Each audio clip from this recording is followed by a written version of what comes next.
Au sujet du transfert de certains Kuluna et bandits à main armée de Kinshasa vers le territoire de Kanyama-Kasese, dans la province du Olomami, Fidel Senga, un jeune leader d'opinion de l'espace Grand Katanga et ressortissant de la province du Olomami, s'insurge contre cette démarche du gouvernement central et appelle la population du Olomami à se mobiliser pour faire échec à cette manœuvre défavorable pour la province, encore en quête d'équilibre selon lui. Et je peux vous avouer que je me place, ou soit je me range derrière la position de nos élus.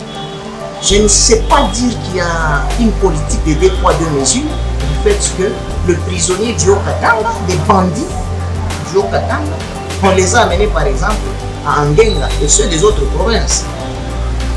Pourquoi pas ceux de Kinshasa ne pourraient pas aussi être lâchés? Mais toujours dans des prisons un peu très sévères comme Angenga. Mais on juge mieux de prendre cette fois-là, pas seulement des voleurs, mais aussi des bandits, les amener dans la province du Olomami.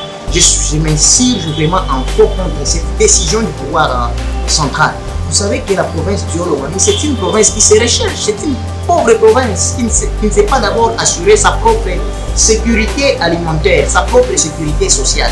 C'est une province qui politiquement, je peux vraiment me permettre de dire en tant que digne fils de cette province, délaissée par le pouvoir central, qui vit à son triste sort. Mais aujourd'hui, d'un coup, et nous avons suivi avec amertume les députés en train de décrier que cette décision a été prise sans que les autorités de la province ne soient informées. C'est une grosse erreur.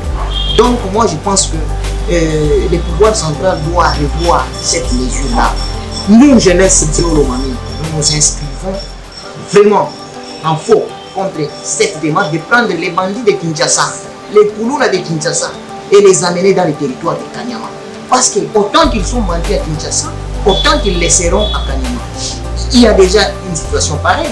Aujourd'hui d'ailleurs, au moment où je vous parle, on prend encore des nouveaux recrues, on les amène à la base militaire. Mal encadrés, ces jeunes se déversent dans le chef-lieu de la province, Kamina. Ils commettent maintenant de bêtises, ils commettent maintenant de meurtres. Nous allons toujours continuer à décrier cela. Nous sommes en train de décrier que le pouvoir central trouve une autre place pour ces brigands-là.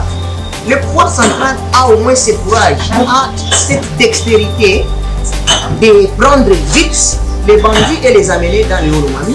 Mais le pouvoir manque le courage, le pouvoir central manque le courage et la dextérité d'organiser les élections. Vous savez que la province du Olomami est en train de souffrir depuis novembre 2019. C'est une province sans gouverneur.